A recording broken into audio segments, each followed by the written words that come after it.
بسم اللہ الرحمن الرحیم۔ ناظرین السلام علیکم۔ اسماعیل خان ایک نئی ویڈیو کے ساتھ آپ کی خدمت میں حاضر ہے۔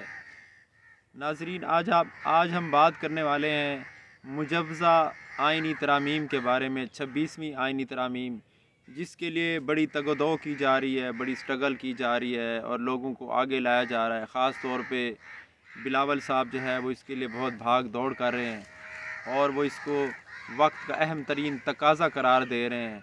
ان کی نظر نہ آئین و قانون کی طرف ہے، نہ امن و امان کی طرف ہے، نہ معیشت کی طرف ہے، نہ کسی اور معاملے کی طرف ہے، بلکہ 26ویں آئینی ترمیم گویا پاکستان کا اہم ترین معاملہ بن گیا ہے۔ اس کی وجہ یہ ہے کہ کچھ لوگوں کے مفاد میں ہے کہ یہ آئینی ترمیم کی جائے۔ آج ہم جائزہ لینے والے ہیں کہ اگر یہ آئینی ترامیم پاس ہو جاتی ہیں تو اس کا کیا نتیجہ نکلے گا۔ ہم اس کی کچھ شقوں پر ہم بات کریں گے، کیونکہ یہ بہت بڑا پیکج ہے اور اس میں کچھ نہ کچھ تبدیلیاں بھی ہوتی ہیں۔ حکومت کا پیکج اور ہے، پھر پیپلز پارٹی نے اور مسودہ پیش کیا ہے، فضل الرحمان نے بھی پیش کیا ہے، اور پارٹیوں نے، ایم کے ایم بھی کچھ نہ کچھ بات کر رہی ہے۔ اب کچھ کہہ نہیں سکتے کہ یہ پاس ہوں گی یا نہیں ہوں گی، یا اگر پاس ہو گئی تو کس صورت میں ہوں گی، لیکن ایک بات تو ظاہر ہے کہ یہ اختیارات کے ارتکاز کی جنگ ہے، یعنی اختیارات کو ایک جگہ پر مرتکز کرنے کی کوشش کی جا رہی ہے۔ یعنی اس میں سپریم کورٹ کے جو دانت اور پنجے ہیں ان کو، یعنی سپریم کورٹ کو ٹوتھ لیس بنایا جا رہا ہے، اس کے دانت اور پنجے جو بے اثر بنائے جا رہے ہیں۔ سپریم کورٹ ایک نمائشی عدالت بن کے رہ جائے گی، ایک ڈمی عدالت کے رہ جائے گی، اس کے کوئی اختیارات نہیں ہوں گے۔ آپ یہ دیکھیں کہ اس مجوزہ آئینی ترمیم میں کہا گیا ہے کہ اس سپریم کورٹ کے اوپر ایک آئینی عدالت بنائی جائے گی۔ اس آئینی عدالت کا جو چیف جسٹس ہوگا اس کو ڈائریکٹ وزیر اعظم اپائنٹ کرے گا۔ وزیر اعظم اپنی مرضی کا بندہ لگائے گا، پھر وہ چیف جسٹس آگے 5 6 7 جتنے بھی وہ تعداد مقرر کرتے ہیں اس ترمیم میں، تو وہ جج لگا دے گا۔ اور یہ آئینی ترمیم جو ہے، یہ جو آئینی عدالت ہوگی، اس کے اختیارات سپریم کورٹ سے زیادہ ہوں گے، بلکہ سارے اختیارات اسی کے پاس ہوں گے۔ آئینی مقدمات یہی سنے گی، اور سپریم کورٹ ایک نمائشی عدالت ہوگی، اور آئینی عدالت سپریم کورٹ کے کسی بھی فیصلے کو رد کر سکے گی، اور آئینی عدالت کے کسی بھی فیصلے کو چیلنج نہیں کیا جا سکے گا۔ وہ جو بھی فیصلہ کرے گی وہی حتمی اور آخری ہوگا۔ ناظرین، پاکستان میں عدالتوں کا، انصاف کا برا حال ہے۔ پاکستان کوئی آئیڈیل سٹیٹ نہیں ہے، ایک سیکورٹی سٹیٹ ہے۔ انصاف کا برا حال ہے، عدل و انصاف موجود نہیں ہے، قاتل کھلے عام دندناتے پھرتے ہیں، اور آپ اس میں یہ دیکھیں کہ بڑے لوگوں کے قاتل بھی گرفتار نہیں ہوتے ہیں۔ یعنی لیاقت علی خان سے لے کر محترمہ بے نظیر بھٹو تک یہ بڑے لوگ تھے، یعنی وزیر اعظم کے قاتلوں تک کا سراغ نہیں لگایا جا سکا۔ یہ اس طرح کی سٹیٹ ہے۔ اب اس انصاف میں جو ورلڈ رینکنگ ہے اس میں پاکستان جو ہے وہ 130ویں نمبر سے بھی آگے چلا گیا ہے۔ یعنی ایک بدترین حالت ہے انصاف کی ہے، کیونکہ جو شروع کے ملک ہوتے ہیں، اچھا انصاف جن ملکوں میں ہے، اگر آپ ورلڈ رینکنگ کبھی بھی کسی بھی چیز کی چیک کریں تو پہلے جو 30 40 ملک ہوتے ہیں اسی کو ہی آپ گڈ کنسیڈر کر سکتے ہیں، اس کے بعد بدترین آ جاتے ہیں۔ لیکن پاکستان 100 سے بھی نیچے گرا ہوا ہے، تو اس کا مطلب ہے کہ یہ بدترین سے بھی بدترین حالت ہے۔ اب آپ اس میں دیکھیں کہ ایک شخص جو ہے، یعنی جو وزیر اعظم ہے، وہ اپنے پولیٹیکل مفاد کے لیے، اور ہمارا کوئی سیاسی کلچر ایسا نہیں ہے، ہر وزیر اعظم، ہر سیاسی پارٹی اپنے مفاد کے لیے کچھ بھی کرنے کو تیار ہے، مخالفوں کو دبانے کے لیے۔ اور پاکستان پہلے ہی کسی آئیڈیل صورت میں موجود نہیں تھا، لیکن PDM-1 کی حکومت کے بعد سے جو پاکستان میں آئین و قانون کی حالت ہوئی ہے وہ ایک عبرتناک مثال ہے، وہ ایک بھیانک اور خوفناک مثال ہے۔ اس میں جس طرح کا ظلم روا رکھا گیا ہے ایسا پاکستان کی تاریخ میں کبھی نہیں ہوا ہے۔ اس طرح کے مظالم کیے گئے ہیں، اس طرح کے معاملات پیش آئے ہیں، آئین کو توڑا گیا ہے، قانون کو توڑا گیا ہے، لوگوں کے بنیادی انسانی حقوق پامال کیے گئے ہیں، اور کوئی بھی بیانیہ بنا کر لوگوں کو گرفتار کر لیا جاتا ہے، لاپتہ کر دیا جاتا ہے۔ اب ایک ایسی عدالت جو وزیر اعظم کے ماتحت ہوگی، اس کا فیوریٹ بندہ لگا ہوا ہوگا، وہ وزیر اعظم کے کسی اقدام کو وہ جو چاہے کرے، یعنی وہ ایک آمر مطلق اختیارات اس کے پاس ہوں گے۔ اب وزیر اعظم خود جو ہے وہ ڈیپ اسٹیٹ اسٹیبلشمنٹ کا غلام ہوگا۔ اس میں یہ بھی تجویز کیا گیا کہ آرمی چیف کے اختیارات 5 سال کے لیے ہو جائیں گے، جو اس کی مدت ملازمت ہے، اور توسیع کا قانون تو پہلے ہی موجود ہے، یعنی ایک آرمی چیف 5 سال کے لیے لگے گا، 5 سال مزید وہ توسیع لے گا، یعنی وہ 10 سال کے لیے بیٹھے گا۔ تو 10 سال کے بعد بھی کوئی گارنٹی موجود نہیں ہے کہ وہ اپنے عہدے سے اتر جائے گا، وہ اتنا اثر و رسوخ اپنا بڑھا چکا ہوگا۔ یہ اگر آپ دنیا میں دیکھیں اس وقت بھی موجودہ کرنٹ افیئرز میں جو لوگ زیادہ عرصے سے برسر اقتدار ہیں ان کو کوئی بھی ہٹا نہیں سکتا۔ ولادیمیر ہے، طیب اردگان ہے، اس طرح کے جنوبی کوریا کے صدر ہیں جو زیادہ عرصے تک بیٹھ جاتے ہیں، پھر ان کو ہٹانا ناممکن ہو جاتا ہے، وہ سسٹم کی جڑوں میں بیٹھ جاتے ہیں، ان کو ایک ایک چیز کا پتہ ہوتا ہے، وہ ہر مخالف کو دبا دیتے ہیں۔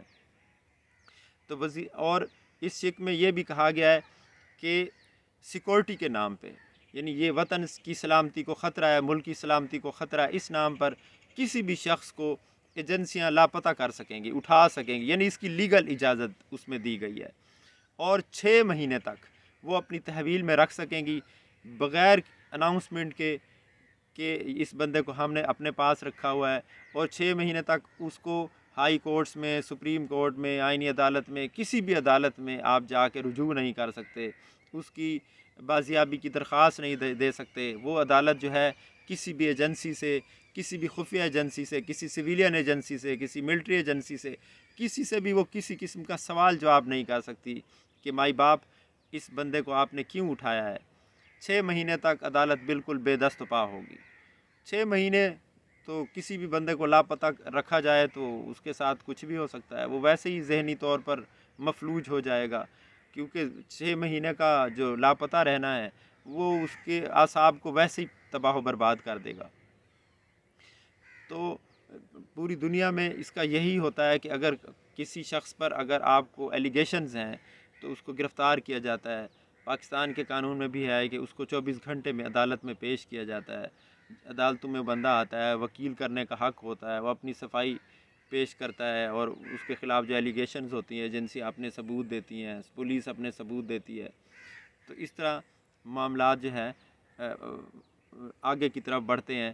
عدالت جو ہے اپنے معاملہ دیکھ کر دونوں فریق ہوتے ہیں ان کے موقف کو سن کر فیصلہ دیتی ہیں، لیکن افسوسناک صورتحال یہ ہے کہ اگر یہ 26ویں آئینی ترامیم پاس ہو جاتی ہیں تو جو ملک کی ڈیپ سٹیٹ ہے، جو اسٹیبلشمنٹ ہے یا خفیہ ایجنسیاں ہیں، ان کو کسی بھی شخص کو لاپتہ کرنے کے لامحدود اختیارات حاصل ہو جائیں گے۔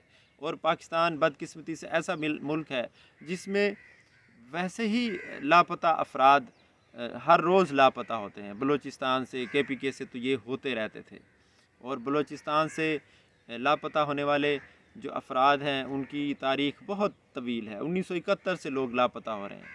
لیکن ابھی گزشتہ دنوں یہ ایک فاضل جج نے بھی یہ اسلام آباد ہائی کورٹ کے یہ کہا ہے کہ یہ کیا وجہ ہے کہ اسلام آباد سے لوگ لاپتہ ہو رہے ہیں۔ انہوں نے IG اسلام آباد سے سوال کیا کہ کیا وجہ ہے کہ اسلام آباد ایک کیپٹل سٹی ہے، وہاں لوگ اغوا ہو رہے ہیں، لاپتہ ہو رہے ہیں۔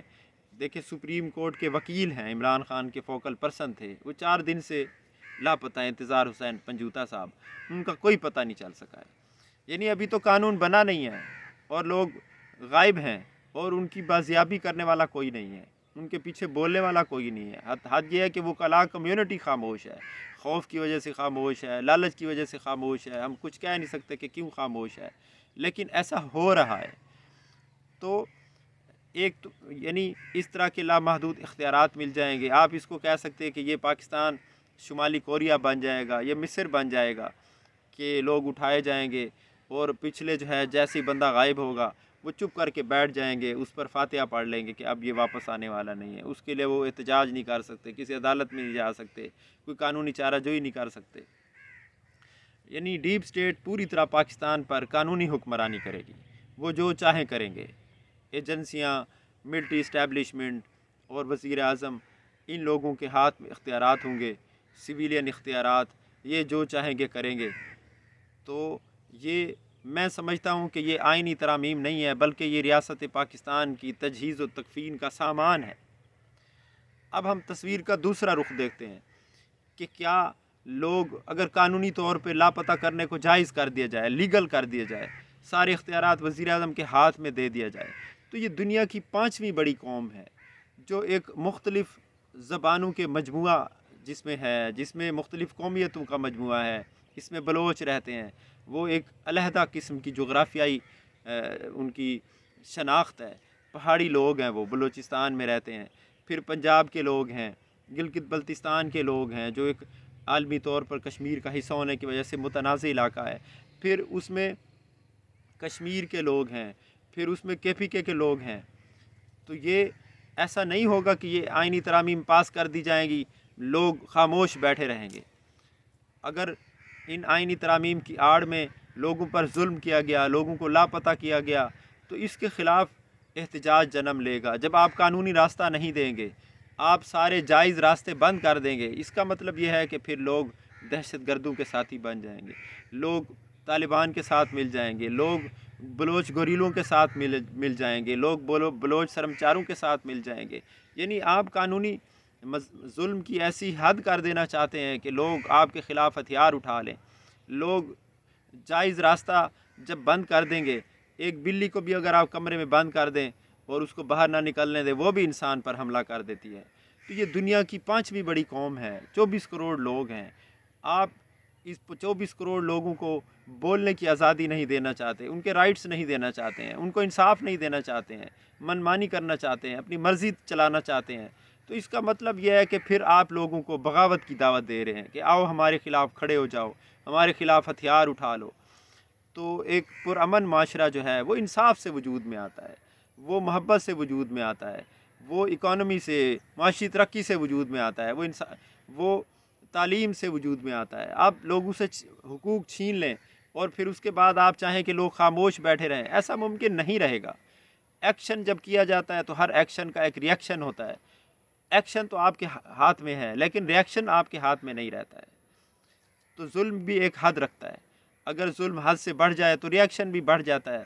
پھر اگر آپ اخلاقیات کو بھول جائیں گے تو آپ کے مخالف بھی اخلاقیات کو بھلا دیں گے۔ پھر ان لوگوں کے لیے جب لوگوں کی اپنی سلامتی خطرے میں پڑ جائے گی، ان کی قوموں کی سلامتی، ان کی جغرافیائی سلامتی خطرے میں پڑ جائے گی، تو وہ ملک کی سلامتی کو پس پش ڈال دیں گے۔ اس کی مثالیں موجود ہیں، اور پہلے ہی پاکستان دہشت گردی کی زد میں ہے۔ طالبان یہاں لڑ رہے ہیں، بلوچ سرمچار یہاں لڑ رہے ہیں، کشمیر میں آزادی کی آوازیں بلند ہو رہی ہیں، اور پنجاب میں بھی لوگ اس طرح کی باتیں کرنے لگ گئے ہیں۔ الٹا پھر آپ اس طرح کے قوانین بنا رہے ہیں کہ گویا یہ ہمارے غلام بن جائیں گے، ایسا ممکن نہیں ہے۔ اس کا یہی نتیجہ نکلے گا کہ آپ ان لوگوں کو نہیں دبا سکیں گے، اور ملک خدا نخواستہ انارکی کی طرف چلا جا سکتا ہے، یا ملک خانہ جنگی کی طرف جا سکتا ہے، ملک جو ہے فساد کی طرف جا سکتا ہے، کہ پھر لوگ جو ہے وہ قانون کو خود ہاتھ میں لینے لگ جائیں گے۔ تو اس لیے جو لوگ طاقتور ہیں ان کو سمجھنا چاہیے کہ یہ ملک محبت سے چل سکتا ہے، یہ ملک انصاف کے ساتھ چل سکتا ہے۔ دنیا میں کوئی بھی ریاست ظلم پر قائم نہیں ہے، نہ قائم رہ سکتی ہے۔ اگر ہوگی، کچھ آپ لوگوں کو دبا لیں گے، کچھ ملکوں میں جیسے دبایا ہوا ہے، کوریا میں، برما میں، ان ملکوں کی حالت زار بھی آپ دیکھ لیں۔ برما میں فوج نے لوگوں کو دبایا، ان کے جمہوری حقوق کو دبایا، کیا نتیجہ نکلا ہے؟ وہاں پر لوگوں نے ہتھیار اٹھا لیا ہے، وہ فوج کے خلاف گوریلا وار لڑ رہے ہیں۔ تو ملک خانہ جنگی کا شکار ہے، اکانومی تباہ ہے، سماجیات تباہ ہے، ساری چیزیں، معاشرہ تباہی کی طرف جا رہا ہے۔ تو خدا را پاکستان کو اس طرف نہ لے جائیں جس عمل کا نتیجہ پہلے سے معلوم ہو کہ آگے آپ جا رہے ہیں اور سامنے اندھا کنواں ہے، تو اس میں چھلانگ لگانا کوئی دانش مندی نہیں ہے۔ تو انصاف کو فروغ دیں، ظلم کے خاتمے کے لیے کوشش کریں۔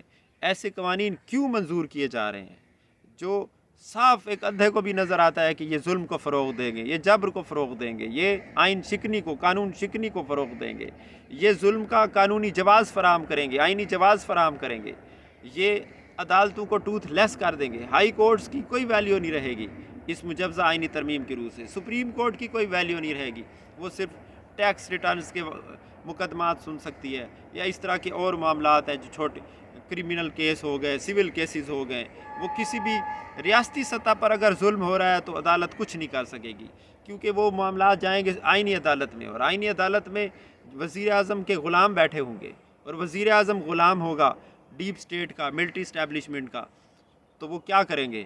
وہ اپنی مرضی چلائیں گے، اور جب اپنی مرضی چلائی جائے گی، اور اس خوش فہمی میں مت رہیں کہ یہ 24 کروڑ لوگ آپ کے غلام بن جائیں گے، ایک کو ماریں گے دوسرا اٹھے گا، دوسرے کو ماریں گے تیسرا اٹھے گا، چوتھے کو ماریں گے پانچواں اٹھے گا۔ 24 کروڑ لوگوں کو قابو کرنا ممکن نہیں ہے، یہ کوئی دبئی نہیں ہے، یہ برما نہیں ہے، یہ جنوبی کوریا نہیں ہے، شمالی کوریا نہیں ہے، وہ چھوٹے چھوٹے ملک ہیں، ان کی آبادیاں بھی کم ہیں، ان کے رقبے بھی کم ہیں، وہ آپس میں گنجان آبادیوں والے، وہاں لوگوں کو قابو کرنا آسان ہے۔ لیکن پاکستان میں لوگوں کو یہ ایک آپ نے ٹکڑے جوڑ کر یہ ملک بنایا ہے، اس میں بلوچ قومیت آباد ہے، اس میں پنجابی قومیت آباد ہے، اس میں پختون قومیت ہے، ہزارہ قومیت ہے، اس میں کشمیری لوگ ہیں، اس میں گلگت بلتستان کے شینا ہیں، اس میں چترالی ہیں۔ تو کیسے ممکن ہے کہ اتنی ورائٹی کے ملک کو آپ جو ہے ایک ہی لاٹھی سے ہانکنے لگ جائیں اور ان لوگوں کے مزاج کا خیال نہ کریں؟ تو اس لیے میں سمجھتا ہوں کہ اگر یہ آئینی ترامیم پاس ہو جاتی ہیں تو یہ ظلم کا دروازہ کھول دیں گی، اور ظلم کے نتیجے میں اس ایکشن کے نتیجے میں ری ایکشن تو آئے گا، اور وہ کس طرح کا ری ایکشن ہوگا یہ قبل از وقت کچھ نہیں کہا جا سکتا۔ دعا ہے کہ اللہ تعالی ہمارے ملک پر رحم کرے، ہمارے ارباب اقتدار کو عقل و فہم سے نوازے، اور وہ اس ملک کو امن کی طرف لے جائیں، انصاف کی طرف لے جائیں، اور لوگوں کو ان کے رائٹس دیں، تاکہ یہ ایک دنیا کی بڑی قوم، 5ویں بڑی قوم، حق تو یہ تھا کہ یہ دنیا میں عزت میں بھی 5ویں نمبر پر ہوتی، لیکن پاسپورٹ رینکنگ میں آخری نمبر پر پاکستان ہے، جنگ زدہ ملکوں میں UN نے اس کو ڈال دیا ہوا ہے۔